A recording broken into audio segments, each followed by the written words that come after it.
Dans cette vidéo, nous allons voir comment calculer le périmètre d'une figure complexe. Le périmètre, c'est quoi? C'est la longueur totale de la figure dans une certaine unité de longueur. Pourquoi je dis complexe? C'est pas parce que c'est compliqué, c'est juste parce qu'il y a plusieurs formes dans la même figure, c'est juste pour ça. Quand on cherche un périmètre, la première chose à se dire, est-ce que j'ai bien trouvé toutes les formes? Est-ce que je connais tout? En gros, il faut analyser ce qu'on voit. Et là, ce qu'on voit, c'est 4 côtés plus un demi-cercle. Donc les 4 côtés, ils vont être assez faciles à ajouter.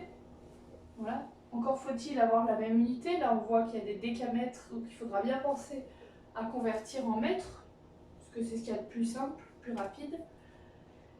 C'est la seule valeur qui est en décamètres, hein, c'est pour ça.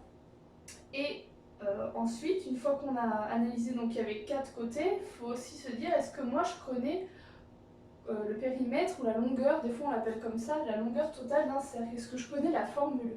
Si ce n'est pas le cas, il faut retrouver un formulaire de maths, même de 6e, dans le manuel ou dans le cahier de leçons, qui indique toutes les formules de périmètre connues, et là-dedans vous trouverez celle du cercle. Alors je la rappelle juste ici, je l'écris sous ce format-là,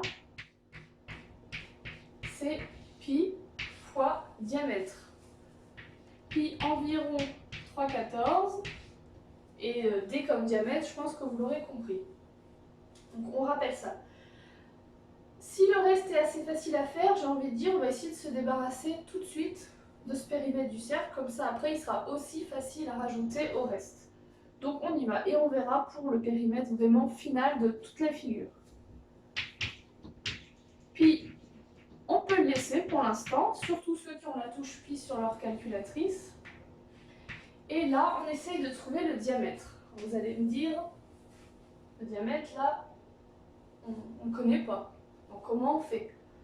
C'est quand même un peu compliqué de trouver le périmètre d'un cercle si on ne connaît pas le diamètre. Restez pas bloqués sur ce commentaire-là, parce que du coup ça ne sert à rien. Si on vous donne un exercice, c'est parce qu'il est faisable. Hein. Donc du coup, analysez le reste de la figure. Il y a sûrement une information que vous n'avez pas vue ou vous n'avez pas compris. En tout cas, vous n'avez pas compris qu'elle serait utile pour vous. Donc analysez bien. Vous voyez là par exemple, on vient de constater aussi là qu'il y a 3 angles droits. Donc globalement, si on enlève ce cercle-là, enfin ce demi-cercle, on peut se dire que ça ressemble quand même fortement à un rectangle. D'ailleurs, si vous imaginez des pointillés, selon ce que je suis en train de faire, sans le demi-cercle, ça reste quand même effectivement un rectangle puisqu'il y a 3 angles droits, donc 4. Donc finalement, ça veut dire que cette longueur-là, juste là, je vais vous la matérialiser par une flèche,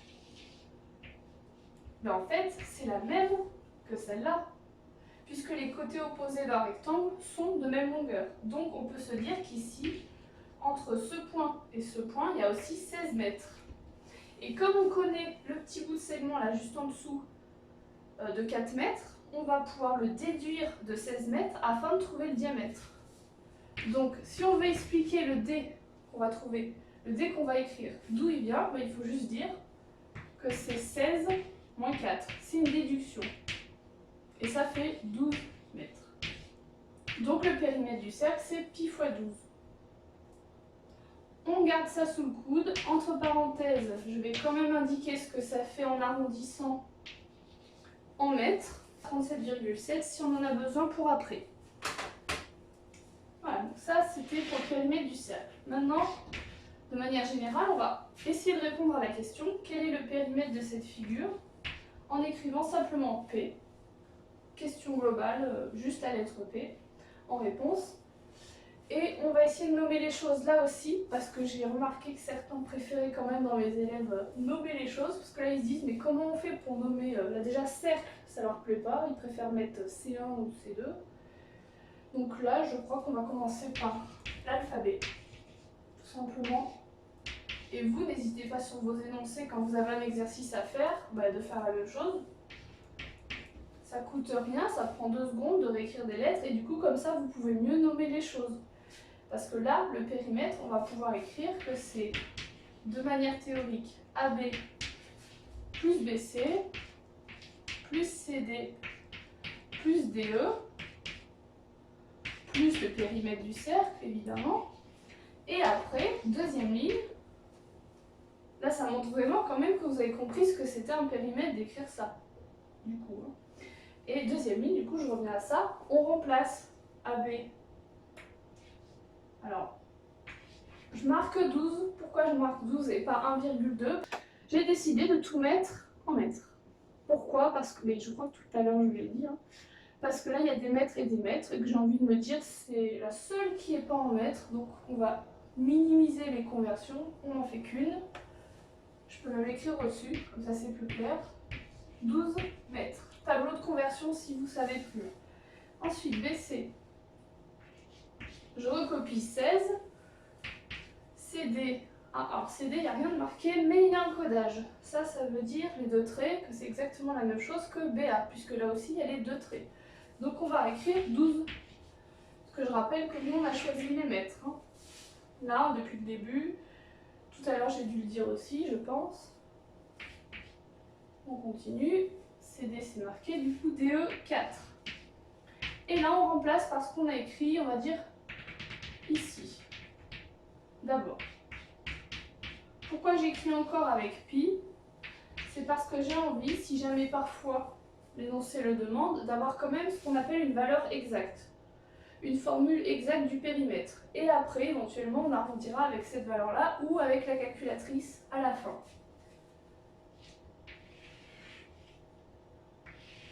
Ce qui est pas mal, c'est de séparer un petit peu les deux, ce qui est droit, ce qui n'est pas droit. Là, ce qui est droit, ça fait 44 en mètres. Et ce qui n'est pas droit, je viens de me rendre compte d'un truc. Il y a une erreur. Pourquoi? Parce que le périmètre du cercle, si on le compte en entier, on compte trop. Là, c'est un demi-cercle. Donc ici, j'aurais dû marquer un demi. Ou alors, j'aurais dû marquer périmètre du cercle, entre parenthèses, divisé par 2. C'est pareil. Donc c'est ce que je vais faire plutôt dans la deuxième ligne.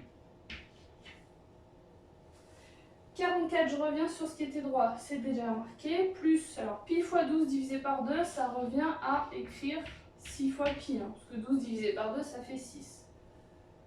Là, pour le coup, même si vous en rendez pas compte, on a presque fini l'exercice, puisque ça c'est la valeur exacte.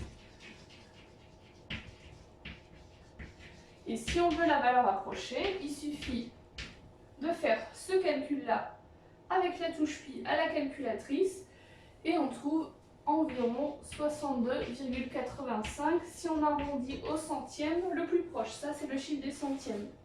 Et l'unité de longueur du périmètre choisi, c'est mètres. Voilà. J'espère que j'étais assez claire. C'est un exercice plus compliqué que d'habitude, mais c'est pas mal de le traiter. Il y a peut-être des petits points qui sont encore épineux pour vous, mais n'hésitez pas à commenter. Bye bye.